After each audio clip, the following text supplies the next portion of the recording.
What's going on, everyone? This is Noah from Spanky The Sparky. Today we have a very special guest, Mr. Alex Wakeland out of IBEW Local 145. Alex, how's it going? Good. How are you? I'm doing good as well. First and foremost, like I do at the beginning of all these, I want to take the time to say thank you. I believe transparency in the trades is something that needs to be more prevalent. I think there's a lot of misinformation about the trades, both good and bad. And I believe conversations like this at least breaks down that barrier a little bit. And if we, whether it's this video or any sort of content out there, can help or educate someone to join the trade, or maybe it's like, yeah, the trades aren't for me, I think we've done our job either way. So, like I said, I want to take the time to thank you for, yeah, taking the time out of your Saturday. To get the ball rolling, just tell us a little bit about yourself. I know you're out of IBEW Local 145. I believe you've been a member for 17 years. Is that correct? Yeah, just over 17 years. Awesome. So Um,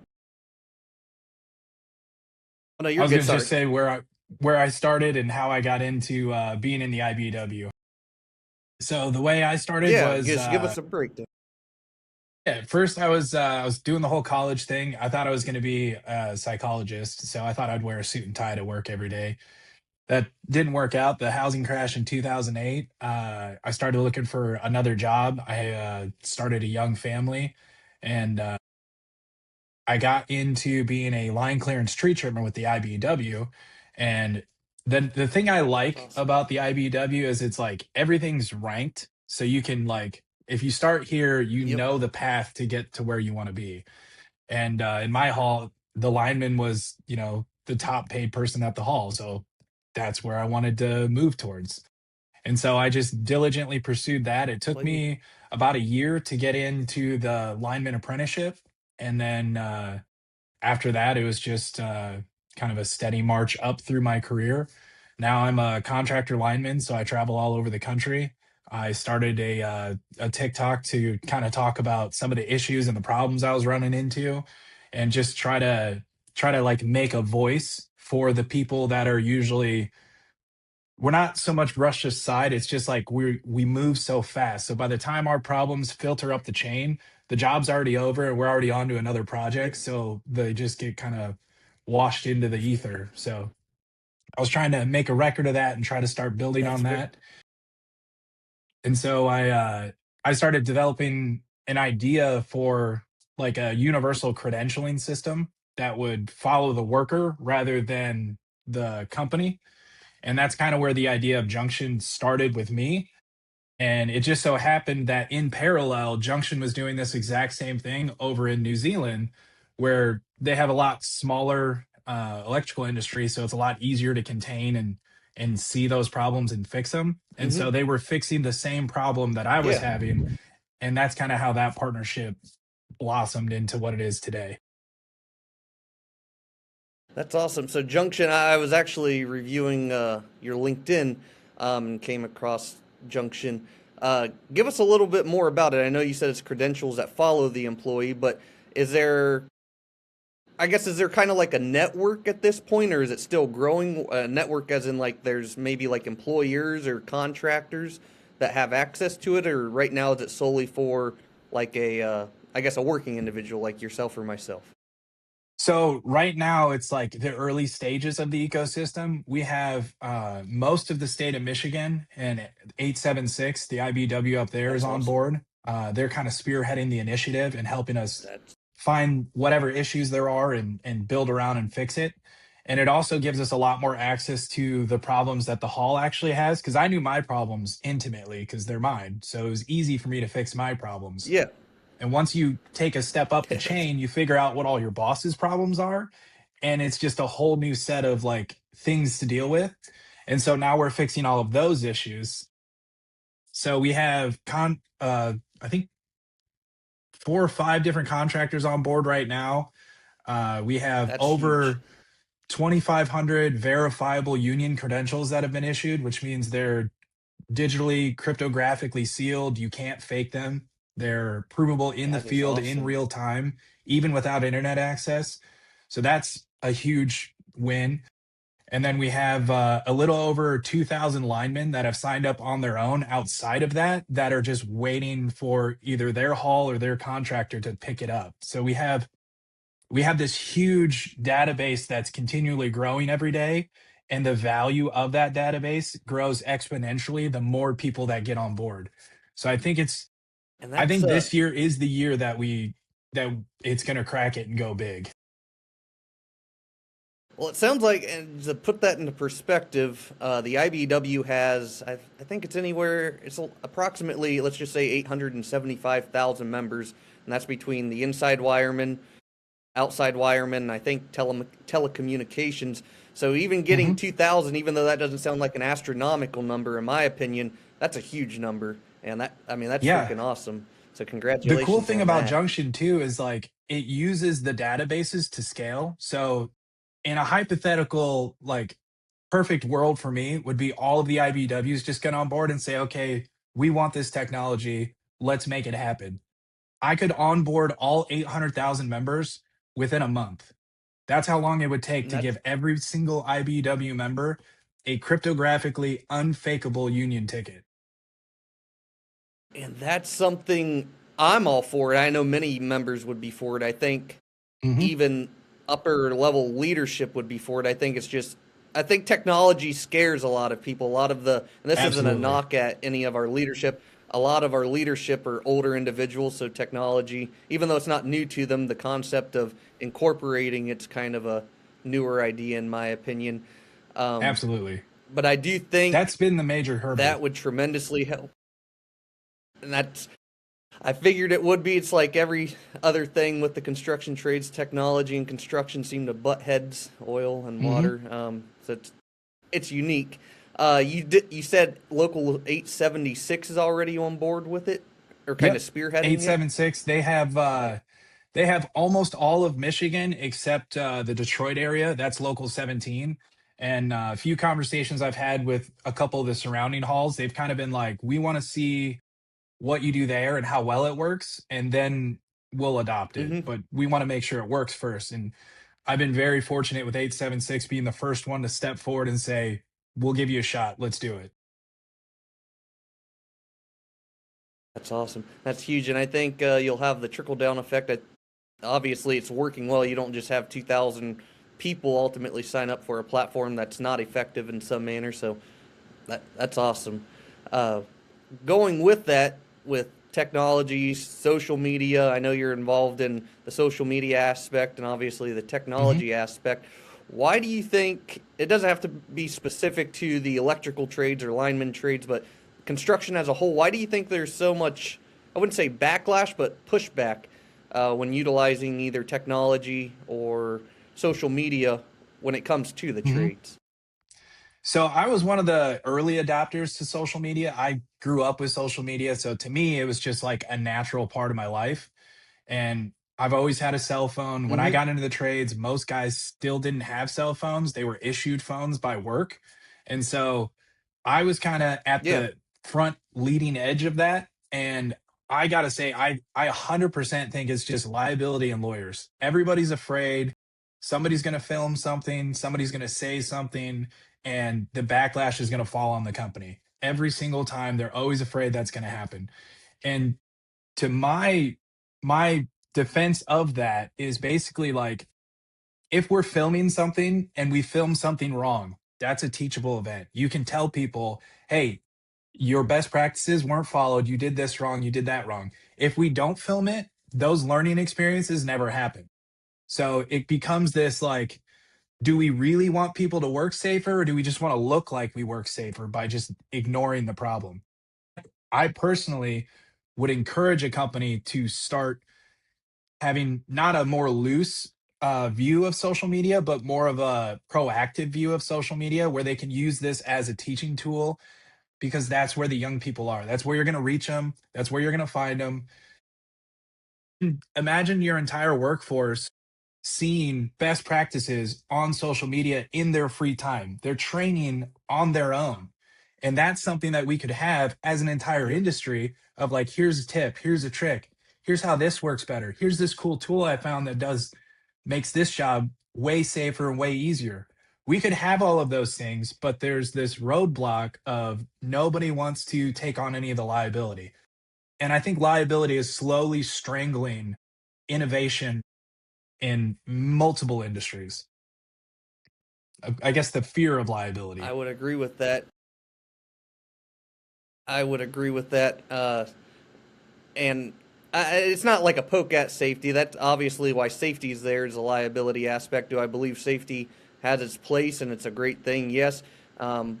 But ultimately, they're there for liability. I mean, it can have good and bad consequences, but building off of that, kind of like what you're saying, I'm a firm believer, and I was always taught knowing what not to do is just as good as knowing what to do. So building off of your basically a learning aspect, I mean, I think you hit it spot on with that. I think it's very important, and I find it ironic that a lot of these. I know you're on the outside portion. I'm on the inside portion. A lot of these, which they go hand in Hmm. hand. But with all these data centers that are going up, all these large company CEOs are coming out saying, well, there's a huge demand. We need people in these trades. But then they turn around and I get it to an extent. They make you sign an NDA saying you won't take a picture of anything on Yep. site, you won't take any videos. And I mean, I get it in certain areas of the building, but I mean, Right. like a basic conduit run on my side, is that really going to affect anything from a confidentiality aspect? I mean, I'm going to Exactly. say no, but I You guess could it have depends who you're really talking to. Yeah, and you could have areas with a sign that says no social media allowed here. Go over there and do it. If you want to show best practices on like this is how I splice this wire, this is how I make this junction box. Those are good learning opportunities not only for the person watching it, but the person teaching it because when you teach something, you do a better job, you know somebody's watching, you get that observer effect, and that observer effect is probably the most powerful thing we have just as humans by default. If I know somebody's watching me work, I will work safer and I will double check all my rules all the time. So if you feel like somebody's watching you, you will work safer. If you feel like there's going to be accountability, you'll make sure that you can account for whatever your actions are. And that's a hugely powerful thing. And just circling back to safety a little bit, like we are the end product of the safety department. The safety department's job is to create workers like me and you who care so much about safety that we go above and beyond. Where we're doing TikToks about safety. I have groups to help people switch over to safer work environments. I preach about safety on LinkedIn. I preach about safety at the job. I'm a success story of the safety department. I'm also very annoying to the safety department because if they're not doing their job, I'm the first one to point it out. So we have like this love hate They don't relationship, but like I'm like, that. you made me. I'm your Frankenstein. Yeah, exactly. That's very true. Um, Over your career, I know we've talked about social media, technology. What are some of the biggest changes you saw, like in the industry? I know it's going to change industry to industry, but from a outside lineman or a lineman perspective, what's the So biggest change you saw to this point through your so career? the biggest change that I've seen is storm work. So I don't know how familiar you are with the way outside linemen do storm work, but it went from you only went on mutual aid. You hoped your company went because that was the only way you got to go on storm. And then it turned into now we have these storm companies and storm aggregators. Now you can take a call off Hmm. of a text message and the hall doesn't even know you're there while you're working. And all of that is to appease the customer Really? who wants speed of deployment. They want guys boots on the ground in 4 hours turning wrenches. Now, that's beyond the fact that that's kind of mind boggling. It's also technically illegal. Like you have to have a drug test before you're allowed Yeah. to uh, jump into a CDL truck and start driving. You can't do that in 4 hours. It's not possible. So now you have guys jumping in trucks who No. are not cleared on insurance, who have not passed any drug tests, who are now driving sometimes 8 to 12 hours to get to a job to then work for the next 24 hours. And this is all just like, well, we can't fix it, nothing we can do. And there is stuff we could do, but it would cost money and it would slow down the deployment. sort of. It would slow it down in the beginning until we built a Yep. system that could do the thing they want. And that was the other side of Junction for me, was like, I don't want to fill out paperwork. I want accountability. What problem can I solve with those tools to make it worth it to the industry to actually want to solve it? I think Stormwork is a perfect example of what it could solve, because it could allow all those checks to happen at instantaneously. So before they showed up, you knew they passed a drug test, they had in the last 30 days or whatever. They have all the credentials they need. You could notify the hall that they're going to. You could register their referral with Labor Power. We have API integrations with that. But Stormwork has That's awesome. widened the cracks to the point where we can't ignore them anymore. So it used to be just a fringe thing that somebody would show up on Storm, or somebody would show up on the job, and it's like you do some investigation and they have a fake ticket, or they have a fake first aid CPR cert, whatever the case may be. With Storm, And that's those those cracks have gotten so wide that they're just glaringly obvious, and they're happening over and over and over again, to where if you go to like the online forums where the storm linemen hang out, a lot of them don't accept storm calls anymore. They're just like, it's not worth it. You can't spend money if you're dead. It's not worth going out with a bunch of degenerates. touching off of what you just said about the false ticket, or maybe not up to date ticket. I'm not sure what you were talking or saying because he cut out for just a second. But speaking of technology and tickets, we've had, I'm not going to mention local names, but I've been in locals where individuals have been able to take job calls that obviously you have to have a paid up dues receipt to do that, and somehow they're getting these job calls. I think, like you're saying, technology or a platform like you have in Junction, that eliminates all that real fast. It's either check mark, yeah, you have it, or no, you don't Hmm. have it. And obviously, you guys are on the back end are doing things necessary to verify all that. But I think that just Hmm. builds into what we've not only on LinkedIn talk about frequently, but all over social media and the trades as a whole. The trades need to get with the times and incorporate technology. It doesn't have to be all at once, but things like Junction that are being incorporated, I think, will be very pivotal with the industry as a whole. Yeah, and So one of the I big think hurdles that the industry has. Oh, go ahead. no, you're good. Oh, I was saying one of the big hurdles that the industry has, especially the electrical industry, is they have a bunch of legacy technology.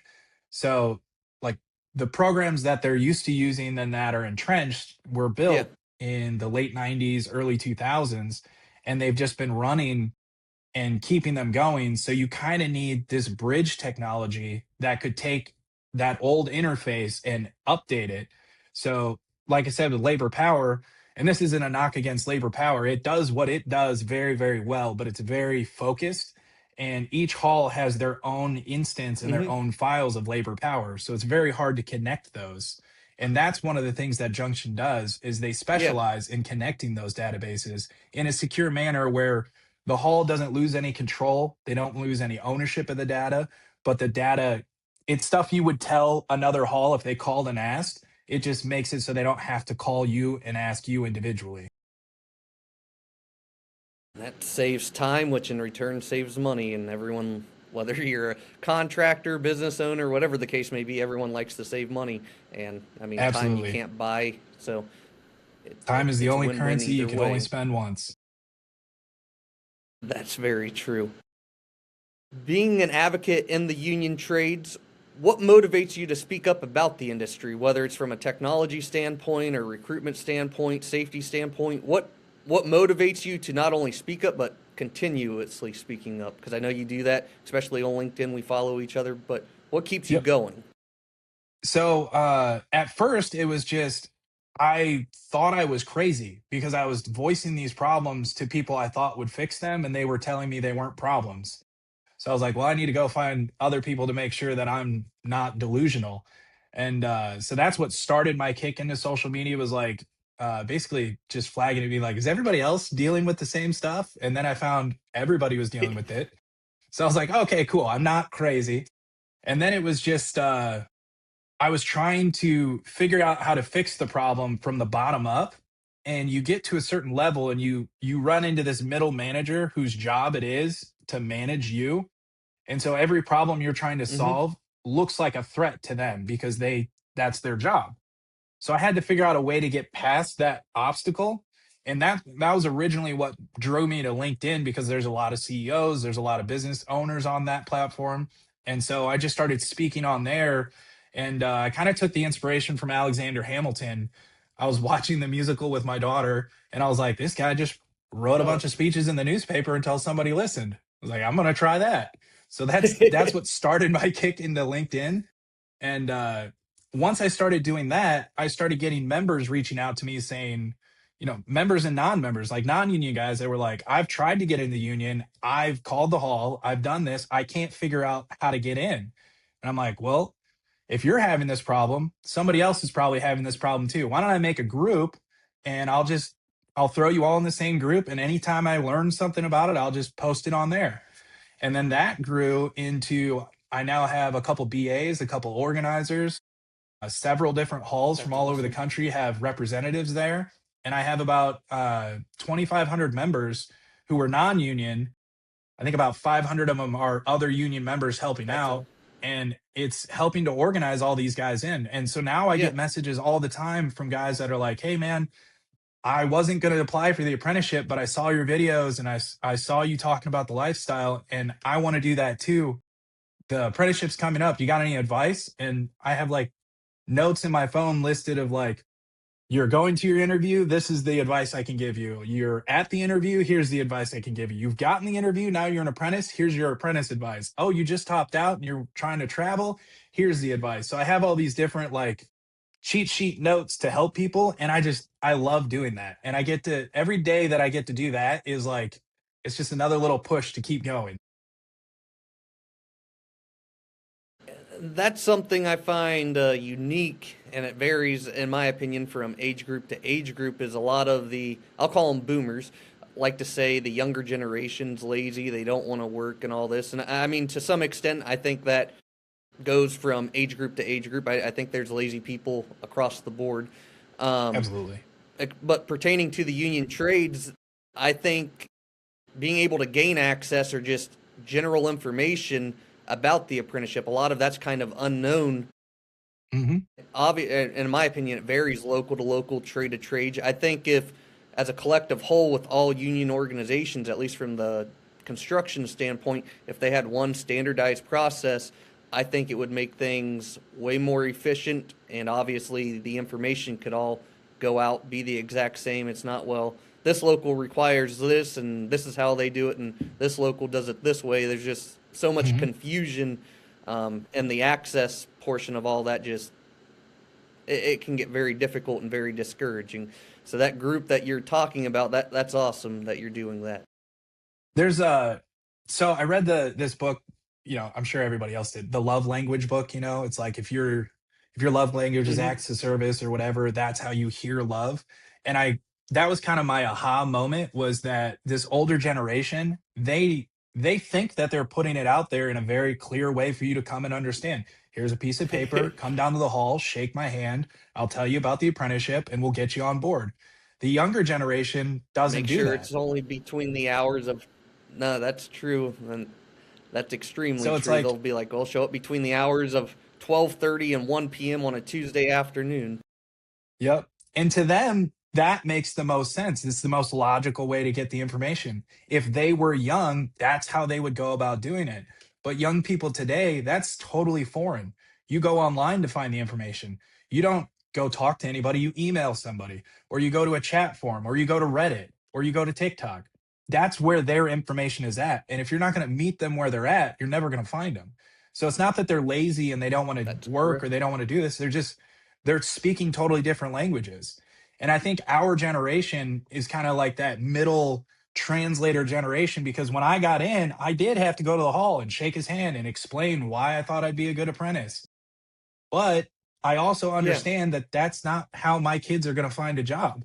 So I know, like, hey, you're supposed to go shake his hand, but if you don't go shake his hand, here's all the information in one easy spot.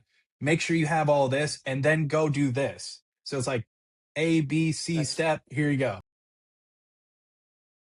That's so true. I was actually just speaking with my wife last night, and I forget what the generation is called, but I believe she was saying babies or children born in 2026. They're now, I forget the exact term she used, but because of AI and whatnot, they have a new classification for those children. And I mean, I have nieces and nephews that are as young as 2 and 3 years old, up to 9 years Hmm. old, and even in their schooling systems, I mean, they're using tablets, computers, everything. So, and I know a lot of schools throughout the U.S. at least, and I'm sure globally, are requiring you or children now to have some sort of tablet or Dell or whatever the case may be. And if that's happening now for kids as young as 5 years old, why aren't 100-year-old organizations trying to incorporate that? That's where the future is going. Let's kind of get with the times. I know it's Absolutely. difficult, but I believe there's so many tech savvy individuals in all these organizations, and even if there's none in the organizations, there's consultants that can come in and roll that all out for a fee, and then you're Hmm. done with it. Yep. I mean, I still don't understand the pushback. Hopefully, people like you and I and many others online can continue to push the needle a little bit, and we'll see where it goes with all of that. Yeah, and I have really good Looking ahead confidence that into the IBEW will adapt because they've adapted in the past when things changes, and this is just another adaptation they have to go through. It's just not adapting at technological speed that I'm used to. yeah, that's very true. Do you think having a standardized process across, at least, let's just use the IBEW because we're both members, do you think every local, whether it's inside or outside, should have the same standardized process for applying? I think they should have a standardized way that they receive what they want and list what they want because every I'm big on autonomy. I think every hall should be able to decide how their hall runs, but it should also be accessible to Yeah, where that makes sense. I can figure it out even if I'm an outsider. So if you say we want you to have a class A CDL, we want you to have first aid CPR, we want you to have XYZ. That should just be listed and I should know where to find that list, even if I'm from a different hall and say my hall says I only need a class B. So I've applied at my hall. I did all the checks and balances I needed for my hall. Now I want to apply at your hall. And they're like, well, ours is a little bit different because of our environment or where we're at in the country because it's a big country. But here's our list of things you need. So go get this list and you can apply here as well. And that's something a platform like Junction I'm sure, could incorporate Absolutely. over time. Is that fair to say?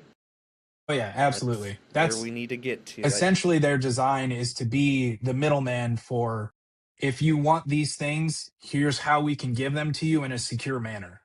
Because every job I go to, they say they need my driver's license and social security number. They don't actually need those. They just need to know I have a valid driver's license and a valid social security number so they know how to treat me. If I had a platform that could stand in front of me and say, he has what he needs, you can send him to work. And what I hope for the future is I want the IBEW to be the person in charge of that. I want them to be able to dictate the rules of how much of my personal data should my company that I'm working for be allowed to hold and maintain and manage because the IBEW cares about me. They want me as an individual to be successful. My company cares about their bottom line.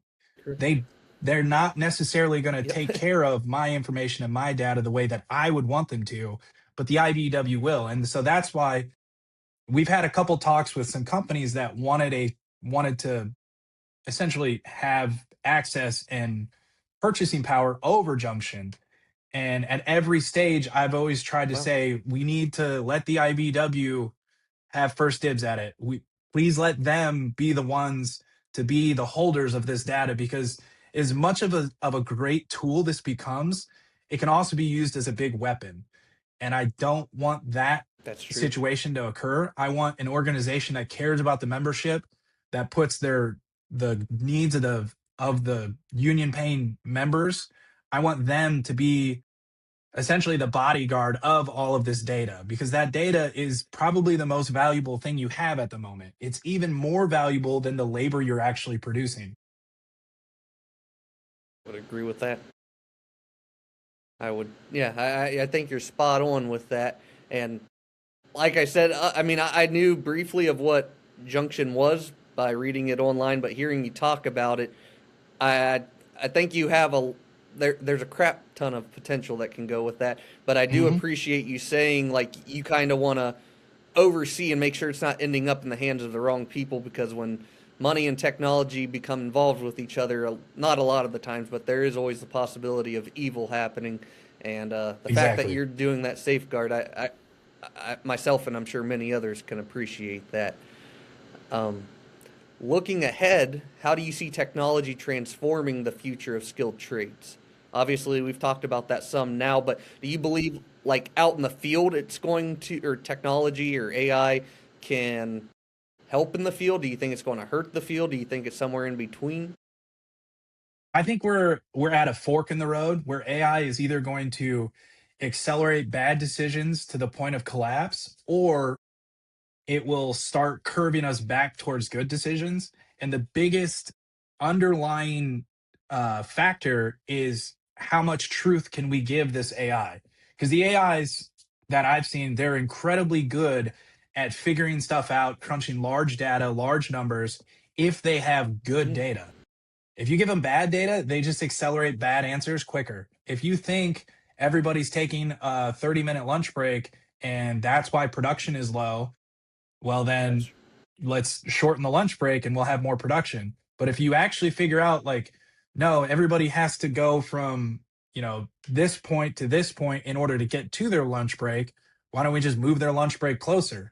So it's like it's how they're going to exactly. be interpreting and what data they're going to be giving them. If the AI thinks we have 30,000 linemen just sitting on the books somewhere because these guys are double booked, but they're actually working somewhere else, the AI is going to think the workforce is 30,000 people bigger. That's not actually true. So That's true. if you can give it accurate data, like, you know, how many linemen are actually available, how many wiremen are actually available, how many people are actually on this project, what skills are available on the project. You give it that type of data, and you're going to accelerate skilled trades, not just in productivity, but in monetary value for the individual. And again, that's why I think the IBEW needs to step forward, take ownership of that data, because they can use that in negotiations. I remember I went to one Yep, negotiation that's right. talk, and they were talking about the contractor said they worked this many hours, the hall said they worked this many hours, and they were different by over 100,000 man hours. To me, that blew my mind That's because, sad. yeah, Yeah, like that's how you get your working dues, that's how you get your retirement checks, that's how you get all of your benefit packages. For those to be that yep. far different is insane. And nobody, that wasn't even a red flag. They were just like, even if we go by their numbers, we deserve a raise. And I'm like, why don't they match? And Yep. that was like, you guys have no idea where this data is going, where it's coming from. There's no way to verify it. And my idea is like, we have these big tools. We need to be the pioneers and start using them, because if we don't, they will. And it's always this like push pull back and forth. I understand the company needs to make money. I also understand that the individuals need to make enough money to be worth being in the trade. And so that's where that push pull comes with. But if we both operate with fair, truthful knowledge, we can come to a fair agreement. I think that's what everyone ultimately wants. It's just a matter of getting to that median, and I think Hmm. bridging that gap through technology that resolves all of that. And until Hmm. we can get enough push from both sides, I think we'll continue to see issues. Hopefully, that changes with time. I do think it will change. I do think it'll come with more headbutting, but I think we're on the right path, and platforms like Junction, I think, will do excellent. And There's I so know many I've been different harping about, possibilities. oh yeah, so many possibilities. And I know I harp about like the union side a lot because I'm a union guy, but the value this brings for a company hiring union labor is massive as well. So if a company can hire a union Exactly. guy and he doesn't have to sit down and fill out 10 hours of paperwork, he can go straight to turning a wrench. That's a huge value plus to that project. And not only that, looking not just from the contractor standpoint, but the business side, like a Google or a Meta or whatever company, instead of having 10 plus HR people verifying all this paperwork and then having to send this to there to that. I mean, one platform does all that for you. So, I mean, if you're looking at a bottom line, like Amazon's love to build their data centers and rapid Hmm. fire pace because of money, why not utilize technology to speed up all that up? You're helping your bottom line and you're making things Hmm. more efficient. There's a process. I went to Ohio University before ever joining the trades, and I've mentioned it a few other times. There's a process called the McDonaldization of, I call it McDonaldization of society, by a guy by the name of I believe his name's George Ritzer. But whether you hate them or love them, McDonald's has a very defined process which has allowed them to scale their business over the years. I mean, they're one of the largest landowners of land in the entire U.S., but from just a business standpoint, from their restaurant side, they have a very standardized process. Obviously, that changes a little location to location, but they do have a standardized process. And whether you hate or love them, I mean, it's done well for them. They continuously Hmm. grow. And I think there's a lot that can be learned from, I guess, the corporate side of things into the trades. If the trades would incorporate the technologies, would incorporate standardized processes, it would be very interesting to me, and I'm sure many others, to see where it would take the trades as a whole. And I think, Yeah, like absolutely. I keep going back to Junction, I think a platform like Junction, I do think it will do a lot of good once you get enough buy-in. It sounds like you've got some, but I think once you get a little more buy-in, which you're on your way there, I think that's going to be awesome. And that goes into one of my final questions. In your view, what role should unions, or specifically the IBEW in this case, play in the innovation of rolling out these new technologies? Because the unions, I do believe, are the best for trades. They produce the best people. But what part do you think they should have in the innovation of these technologies? So in an ideal world, I would want them to have ownership of the technology, but I don't want them to lock the non-union side out, because what I've seen, especially in my industry and with all my travels, even if you're not a union member, Yeah, you benefit from the rules and the guidelines that the union has put down.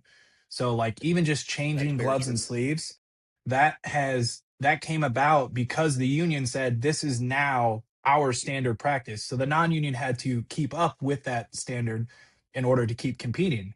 So what I would like, and what I see unions eventually evolving into, is they're going to evolve into basically the data brokers of the workforce, because our data is now more valuable than anything else we're doing, and that data should be That's used for our benefit as members. And so if the yeah, IBW takes ownership of that and leads that charge and starts saying, here's our data bill of rights for these workers. This is the information you're allowed to have. This is the information you're not allowed to have. That's the only way we can move that conversation forward. I'm just one guy and I'm just one member. There's no way that I could have the political clout, the amount of time needed, the amount of committees that are going to be needed, the education, the background. There's no way for me to spearhead this project. But the IBW is uniquely and amazingly positioned to push those conversations forward, to start fighting for not just worker conditions rights, but digital protective equipment and a standard that should be for all workers. And historically, that's what unions have done. They fought for hard hats. They fought for reasonable work hours. They fought for, all that stuff. And now there's cameras in every truck. They're recording all the time. There's just massive amounts of information about job. me in every single company's database. They're supposed to delete it on a certain schedule. A lot of them don't, because I'll show up and I'll go back to work and, oh, your file's still good. You're good to go. I haven't worked here for 2 years, so you shouldn't have a file on me anymore. But those things persist, and there's nobody watching them at the moment because nobody knew they were supposed to. We all kind of got blindsided by it because technology just outpaced everything else we were doing. And our industry specifically, it goes through booms and busts in different areas. So the Yeah, HR people that you hire for this project, they're temporary. You hired them so that you could flood this area with enough people to get this job done. And when this job's over, you're going to lay off all those HR people see you and they're all later. going to go somewhere else. with a product like Junction, you don't have to have that boom and bust. And those workers that you verified over here in Kentucky, when they go up to California, they're still verified. That work didn't disappear. Yep. That verification is still available, and those workers can go to work, which makes them more valuable. It makes the labor that the company's doing mean more, which means everybody down the line can get a bigger piece of that. And so I think it fits in with unions almost perfectly. It's just they haven't realized it yet. And I'm just trying to be loud enough to get to the right figure to pick it up and run with it. Go, or I guess, have you ever heard of the AFL-CIO? Uh-uh. So after the interview, I'll talk to you a little bit about it. But just afterwards, I'll talk to you about that. Okay. It's so hard to find which One door you're final, supposed to walk through. yeah, no, there's so many different organizations, and I think once you get it in front of the right person, I believe everyone could be the right person, but just the right person, I think that's it's going to pop off. And like I keep saying, I didn't realize the magnitude of everything the platform did, but hearing you talk about it, there's endless possibilities, and all the good that could come from it, I think will be very beneficial, not only to the large organizations, but to individual members. It saves a lot of headache for both sides. Oh, yeah. I've taken up a lot of your time so far. I'm going to end it with one final question that I do with everyone. If I was an 18-year-old walking up to you and said, Alex, I will use the lineman side of things. I'm considering being I'm either going to go into the union side or the non-union side of the lineman trade. What should I do? Which side should I join? What would be your selling point to whatever side you would direct them to? So that one's always a delicate question, especially for linemen because of geography. So first question is where do you live? How willing are you to travel? Because if you live in South Carolina and you say I'm absolutely never going to travel, then the union's almost not a possibility for you if you want to continue working Yeah. in this field. But with that said, I Mm-hmm. always say like don't take my word for it. Go research other people. Here's a list of guys that went non union and switched over. Here's a list of guys that have been union their entire career. You can reach out and talk to any of them. I personally would steer you towards the union because there's more opportunity. If you want to grow, you can grow as much as you want, and the union will help support you do that. Uh, with a non union company, you're valuable at the position you're in. They don't want you to age out or grow out of that position because they need you in that position and they invested money into you being in that position. And so that gives you a little bit of a kind of a break on your career, if you will. And that's not a knock against the non union side, it's just a difference.